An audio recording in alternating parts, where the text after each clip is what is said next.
21শে জুলাই পালন নিয়ে কালীঘাট তৃণমূল ও ঋতব্রত তৃণমূলের টানাপোড়েন দেখেছিল রাজ্যবাসী। শুক্রবার তৃণমূল ছাত্র পরিষদের প্রতিষ্ঠা দিবস।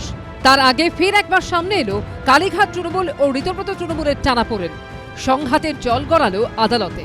দুতরফেই মেয়র রোডে গান্ধী মূর্তির পাদদেশে টিএমসিপির প্রতিষ্ঠা দিবস পালনের জন্য অনুমতি চাওয়া হয়েছে।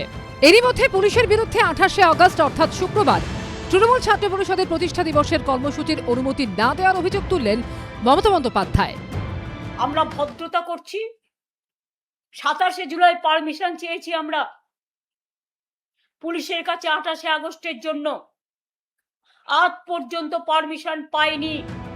প্রতি বছর মেয়র রোডে গান্ধী মূর্তির কাছে টিএমসিপির প্রতিষ্ঠা দিবস পালন করে তৃণমূল। প্রধান বক্তা হিসেবে ভাষণ দেন মমতা বন্দ্যোপাধ্যায় ও অভিষেক বন্দ্যোপাধ্যায়।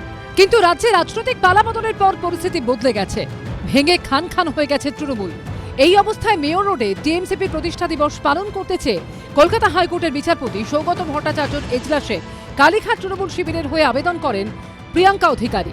ওই একই জায়গায় টিএমসিপির প্রতিষ্ঠা দিবস পালন করতে চেয়ে আদালতের দ্বারস্থ হন ঋতব্রত তৃণমূল শিবিরের সুদীপ রাহ।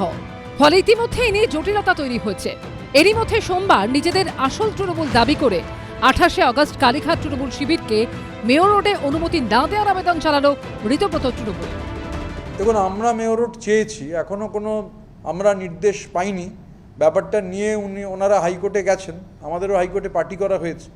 তো স্বাভাবিকভাবে ওয়েট করছি অর্ডারের, মানে গায়ের জোরে তো কিছু করা যায় না। তো আমরা চিঠি লিখেছি, প্রশাসনের পারমিশন চেয়েছি, পারমিশনের অপেক্ষা করছি। আমরা মিটিং করতে গেলে আমাদের কোর্টে গিয়ে পারমিশন চাইতে হচ্ছে কেন?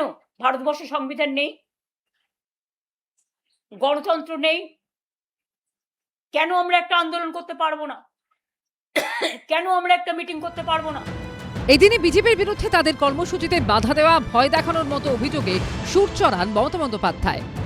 আমরা ভদ্রতা করছি। 27শে জুলাই পারমিশন চেয়েছি আমরা পুলিশের কাছে 28শে আগস্টের জন্য, আজ পর্যন্ত পারমিশন পাইনি। কোনো জায়গায় মিটিং এ পারমিশন দেওয়া হচ্ছে না। ডেকোরেটরকে ভয় দেখানো হচ্ছে, মাইক ম্যানকে ভয় দেখানো হচ্ছে, এমনকি হোটেলে ভাড়া নিলেও হোটেলের মালিককে ভয় দেখানো হচ্ছে। ফেসবুকেই থাকুন আপনি, বিকালবেলা আপনাকে রাস্তায় বেরোতে হবে না। আর রাস্তায় আপনি যাতে না বেরোতে পারেন তার ব্যবস্থাও আমি করব। আপনি বারুইপুর নিয়ে খেলতে গেছিলেন, গোল খেয়ে বাড়ি এসেছেন। আপনি হালিশহর নিয়ে চেষ্টা করেছিলেন, সেখানেও ডবল গোল খেয়ে বাড়ি এসেছেন। যত কথা কম বলুন, বিশ্রাম করুন, অনেক বয়স হয়েছে। টিএমসিপির প্রতিষ্ঠা দিবস নিয়ে বিচারপতি সৌগত ভট্টাচার্যের এজলাসে দায়ের হওয়া 3টি মামলারই মঙ্গলবার শুনানি হওয়ার কথা রয়েছে। সৌভিক মজুমদার, দীপক ঘোষ ও আশাবুল হোসেনের রিপোর্ট, এবিপি আনন্দ। এবিপি আনন্দ, এগিয়ে থাকে, এগিয়ে রাখে।